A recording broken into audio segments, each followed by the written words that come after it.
Hello there, friends, and welcome to another episode of Fables of Four.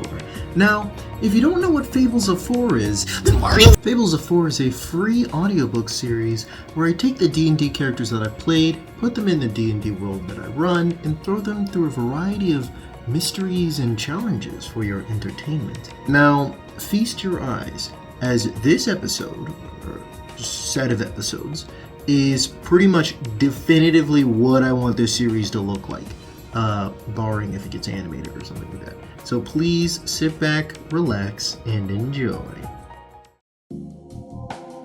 Today's region is 10, Mage Hollow. This region is a snowy, coastal, mountainous countryside home to the world-famous Wizarding Academy of the same name. Today's plot is 36.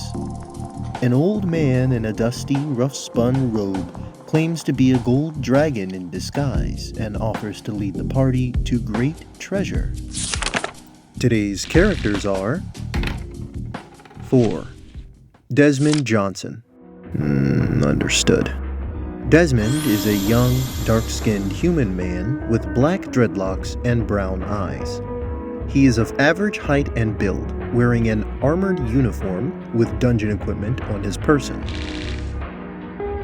2. Automatic. Ronuld Arnold Donaldson. This better be good. Ronuld is an elderly, pale-skinned dwarf man with a long gray beard and large eyebrows. He is very short and muscular, wearing antiquated adventuring gear and a vampire cape. 8. Automatic. Clarabelle Simmons. Oh, is that right? Clarabelle is a fair-skinned human woman with curled auburn hair, freckles, and blue eyes. She is short and of average build, wearing a Victorian gown and a golden medallion. 11. Tom Herschel. I cannot wait. Tom is a middle-aged, green-skinned, half-orc man with no hair and yellow eyes. He is very tall and stocky, wearing a cook's uniform. Now let's discover Jolly Old Jove.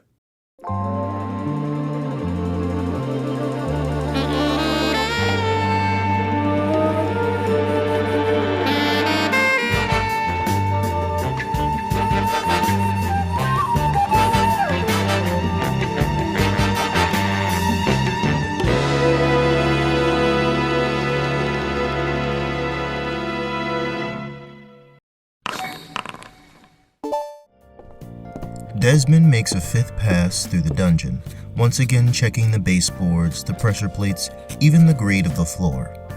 As he is reaffirming that the spaces between the sconces and the ceiling are up to OSHA fire safety regulation standards, his concentration is once again interrupted by a loud burp and a sigh of annoyance. How much longer is this gonna take? Approximately 4 minutes. The goblin guard rolls her eyes. Standing at just above half Desmond's height, she wouldn't be very intimidating if it weren't for her guard uniform, standard issue short sword, and angry red eyes. Her hair is done up in a double bun. Despite the cold outside, she seems to be just fine in metal armor. You said that 4 minutes ago, you beam knocker. That is not possible, as 4 minutes ago I was near the acid pit, ensuring that the guardrails around the aeration tank... Fine. Just hurry it up. I don't got all night. I'm starving. You've already eaten an entire shortcake, a half-gallon of soup, and a basket full of dart plums, as well as my pack rations. And I'll eat you next if you don't hurry it up. Chop, beanpole. Desmond, unhurried, completes his inspection at the same pace as before, and finishes in approximately 4 minutes.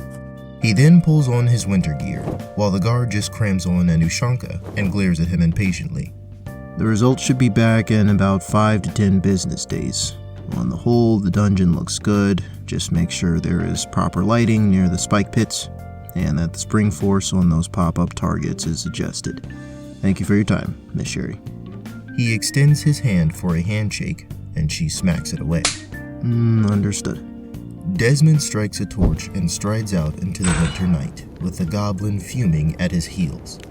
The two begin their trek towards the Quadball Stadium, the closest source of light and warmth in what is otherwise a snowy, dark abyss. It is a new moon, and the stars do little to light their path. Did you hear that? It sounded like a distressed individual. It's probably my stomach. Desmond stops and listens harder. Sherry crosses her arms in a huff. Don't you think you already wasted enough of my time? What is it now? A haunting figure bursts from the snow, grabbing Desmond's ankle. In the blink of an eye, the guard has her short sword drawn and ready. Instead of attacking, the figure lets go of Desmond and staggers to his feet. He is a shabby, haggard dwarf with an unkempt beard and drooping eyebrows. His ancient, sullen figure is almost blue with cold and wrapped in rough-spun gray robes. Feels good. Dragon's fire. Old man Jove, what the nine hells are you doing here? I'm a gold. I'm a gold. He grabs Desmond's pant leg. My boy! Jove, are you alright? You should be in a shelter on a night like this. The dwarf continues to stare into Desmond's torch flame, seemingly mesmerized. The paladin focuses hard to see if there is any possession or evil influence happening. But there are no celestials, fiends, or undead around him, nor are there hollowed or desecrated spaces. Unsure, Desmond touches the dwarf's shoulder, and a healing light blooms for a moment. What did you do? If he is suffering from a disease or poison, I have just neutralized it. Otherwise, his injuries should be healed. Jove looks a little less blue and more passive, but still doesn't seem to be quite all there. Well, obviously you don't know what you're doing because he's still acting weird. Listen, I'll hold your torch while you carry him, and we'll see if the medical team at the Quadball Stadium can help. Desmond just can't get the old dwarf on his back. Jove is surprisingly heavy and quite restless. Huh, you're absolutely useless. Here, let me try, Tolly. Her arms visibly tremble as she tries to pick up the now giggling dwarf. And as soon as she gets his feet off the ground, they both go pitching forward into the snow. The goblin is immediately on her feet again, her face hot with embarrassment. Good grip. We'll distract him, alright?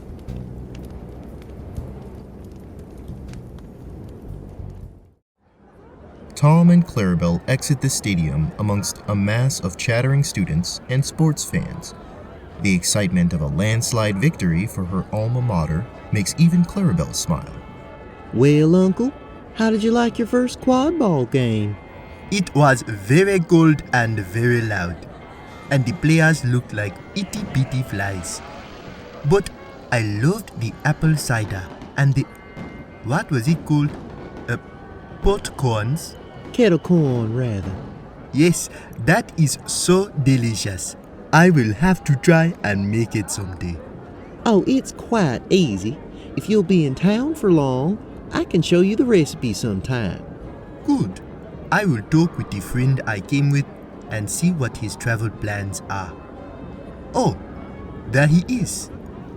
Tom and Clarabelle notice a throng of students clearing as Desmond and Sherry poorly hobble towards the front entrance, half carrying and half dragging Jove. The pair trot over to them, as do some other guards. Desmond, are you okay? I am fine. This man likely needs some sort of advanced medical attention. Yeah, especially since you couldn't even carry him right. Did you try your magic touch? I did, to little effect. Maybe my Zobo drink could help him. I do not see any wounds. Hey, back up, fat fingers. The real medics will be here soon. We don't need you tallies poking your noses around here. Clarabelle has been observing Jove this whole time. With the excitement of the game and the confusion all about her, she can't quite focus in on what the issue is, but she can intuit that the problem with Jove isn't coming from anything physical or natural. You think there might be some sort of curse or something on him? Who in Bahamut's tale would curse a guy like this? He's an old homeless man who goes around telling fart jokes and complimenting people's shoes. Nice shoes. Why, thank you. A cleric and a pair of medics emerge from the ring of people now encircling them. Alongside this trio is a tall, pale, elegant half-elf with long black hair and a green coat to match her eyes. She slings a particularly large purse from her shoulder and begins rifling through it. Another clout sniffer? Who is this? I'm Dr. Yi Lu, the Academy's head potion master. Oh, sorry, miss. The old man stares hard at the potion master, as if dumbstruck by her beauty. She seems to squirm in discomfort. What are his symptoms? Found him in the cold, seemingly delirious, and paladin healing had minimal effect. Again, I don't think it's anything physical. This seems like some sort of curse. I'm Clarabelle, by the way. It's a pleasure to meet you. The potion master straightens in surprise, slowing her search. Miss Simmons. I believe you scheduled an appointment with me tomorrow. Wish we were meeting under better circumstances. Would you happen to have that sample you described on your person now? Well, I do, but surely your patient takes top priority right now. Right. Sorry, where was I? Yes, here we are. The potion master takes out 2 vials, pours one into the other, and begins to shake them like she's mixing a drink. This is an arcane reagent. It won't have any healing or harming effects, but it should help the clerics in quickly determining what the issue might be. As she is shaking and the crowd around them has begun to disperse, an excitement suddenly sweeps over the passers-by, and they begin to converge and cheer at the closest stadium entrance. Dr. Loop and the medics stay focused on their tasks, but the party looks over to see a mass of students following the winning Quadball champions as they leave the stadium. Tom, that's Dustin Dasher, the seeker for the team. Ah, yes, the seeker. He's the one who caught the golden swipe and won the game. Oh, yes, the swipe, yes. If we weren't in such a confusion, I'd have you go meet him. I can see him just fine from where we are. Everyone is very short in this place. Oh. Can it, clout sniffer? Unfortunately, the fiasco with Jove is happening right in the path of the Quadball champions, so the crowd is pressing and splitting and cheering and onlooking in a strange dance. Desmond looks around for some rope and pedestals to redirect the crowd. He spots them and begins to set them up around the group. As he's doing that, Tom takes point around the backside of the group, so that the incoming Quadball champions and their accompanying crowd will have to walk around to one side. Nothing to see here. Keep it moving, you brats. This, alongside the nearby medics, the rope barriers, and the rare sighting of an orc, seems to triple the attention and curiosity of passers-by. From the throng comes the Quadball seeker himself, a handsome human with blonde, spiky hair and a grin glowing with youth. His bright red house robes and impromptu crown of gnomeberry branches make him look like a winter prince. Whoa, what's going on here? Jove is suddenly on his feet and lunging at the seeker with an unhinged ferocity. The dwarf lunges at Dustin, gets caught in the rope barrier, and barely misses his cloak. The seeker stumbles backwards as Jove falls over and struggles with the now tangling rope. It was you! You bastard! You stole my treasure! Immediately, the crowd goes into an excited uproar. Sherry and the guards converge on Jove, pulling him to his feet and, with surprising effort, away from Dustin. Jove, what's the matter with you?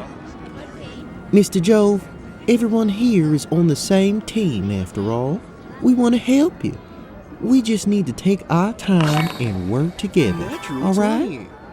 Instead of calming down just Jove, everyone relaxes a little.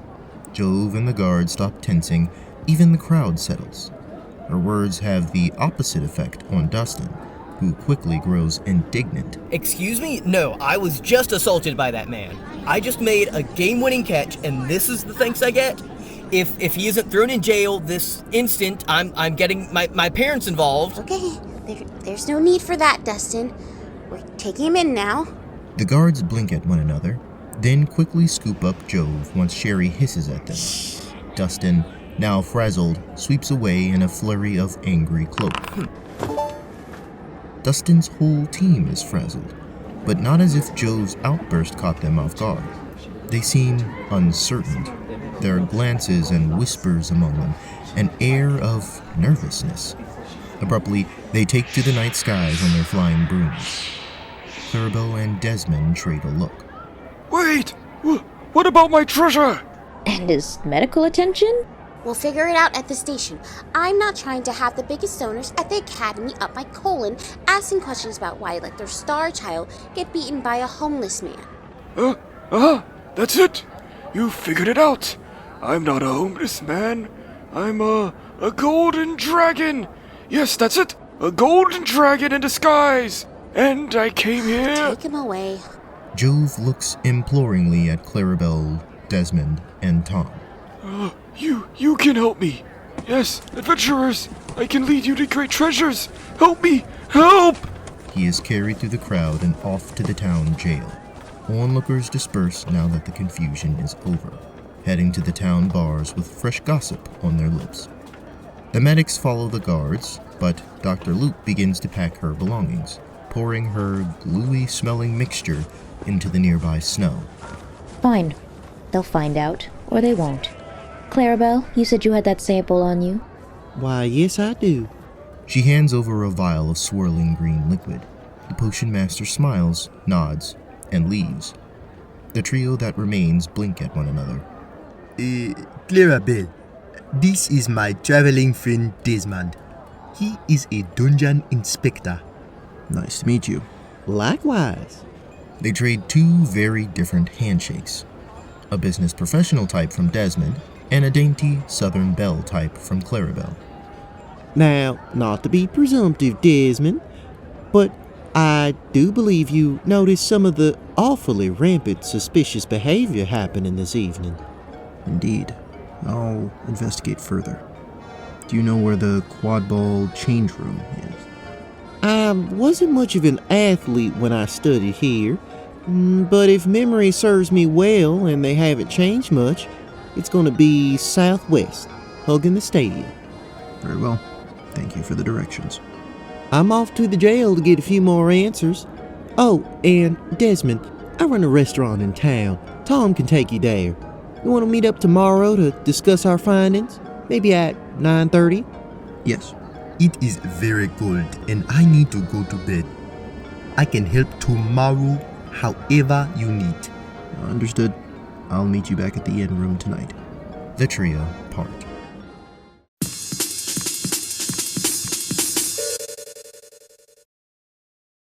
ようこそ若き勇者よ。まあ座れ、茶でも飲むがいい。ほう、何か言ったか。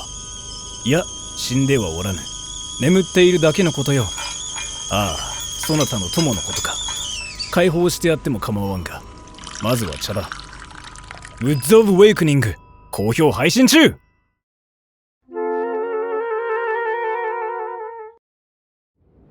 Clarabelle enters the town jail, a small and underused place that's only positives are the clean floors and warm torchlight.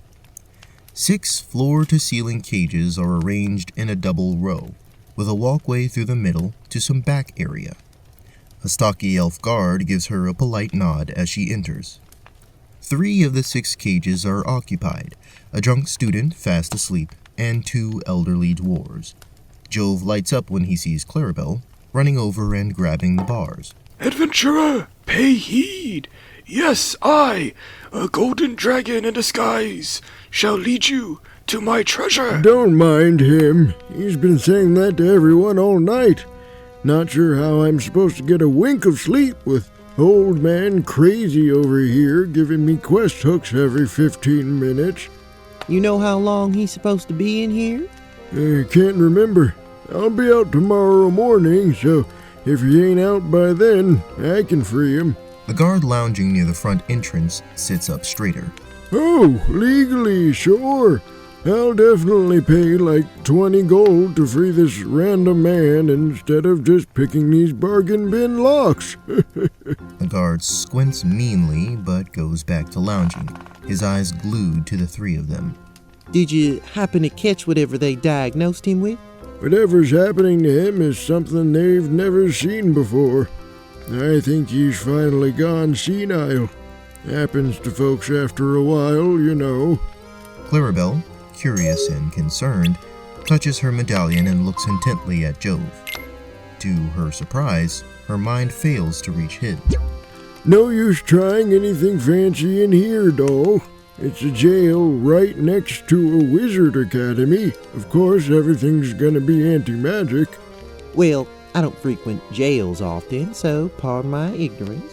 Oh, you're missing out, honey. Free meals, free lodging. All you gotta do is go out and break stuff. S-tier strat right there. Naturally. Say, Jove, don't you think you could tell me a little more about that treasure you want to lead us to? You think Dustin Dasher of all people has it?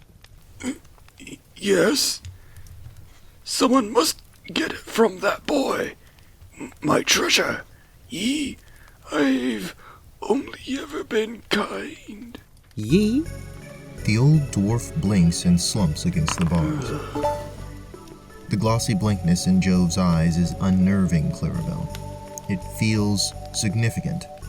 The answer is almost on the tip of her tongue, but she can't quite grasp it. Whatever is happening, it's making her skin crawl, and this poor old man is the victim of it. You're knocking. No one's home. Sad, honestly.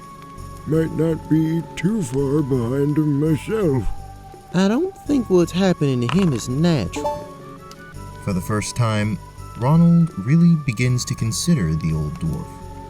He's starting to pick up on what Clarabelle is talking about. You know what? You might be right, girlie. It's Clarabelle Simmons, thank you. Oh, well, aren't you just a big ruby if I've ever seen one? All right then, doll. I'm Ronald Arnold Donaldstein. All those are with yous, by the way. Bless your heart.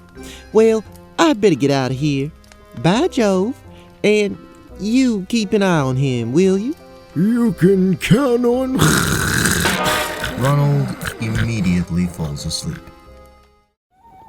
Desmond is trudging through the night, his hooded lantern of revealing glinting silver off the dark snow. Following Clarabelle's instructions leads him to a security wall. As he checks for traps, he sees that the top of the wall is coated in some fine, sharp substance that glows dimly. The wall itself is made of stone, but a few taps reveal that it is very thin. The wooden door is locked, and his lantern of revealing shows an invisible ward on the lock. Given the dungeon inspection, he doesn't have any spells left for more information. Unfortunate. Lockpicking is inadequate. Breaking the door results in property damage.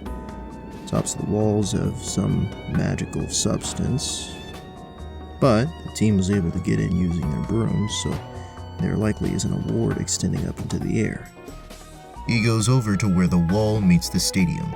If he were to give it a solid try, he might be able to clear the wall. Desmond performs a wall run up the side of the stadium and gets a brief glance of the wall's other side. There are supply crates, sports equipment, and a glowing change room window with silhouettes moving inside. But the wall is slick with ice in places. He slips, landing in the snow with a tuck roll and reconsidering his options.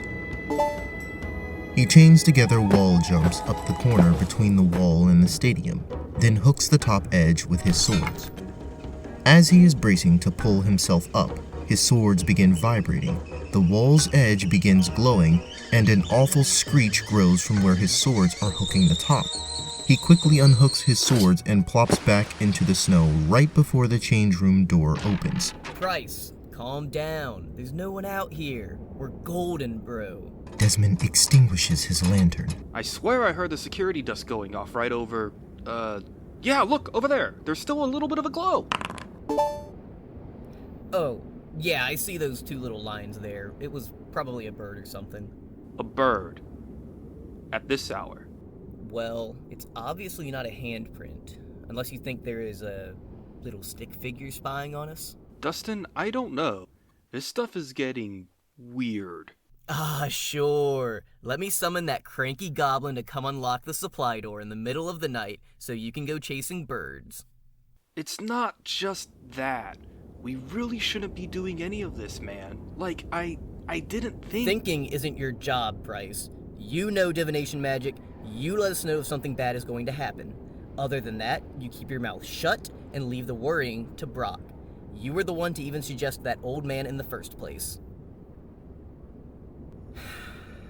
Brock's wards didn't go off, did they? So no one was at the window, nor did they mess with the lock. There's nothing to worry about. The book is safe, we know it works, and the geezer isn't an issue. We're golden.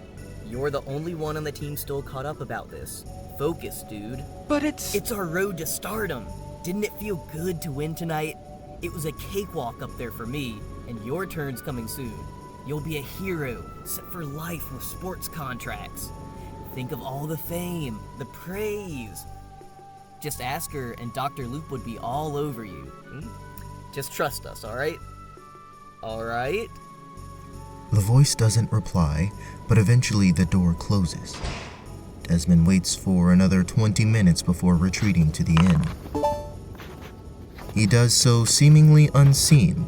Then again, it was a long day, and he is very exhausted when he finally gets back to the inn.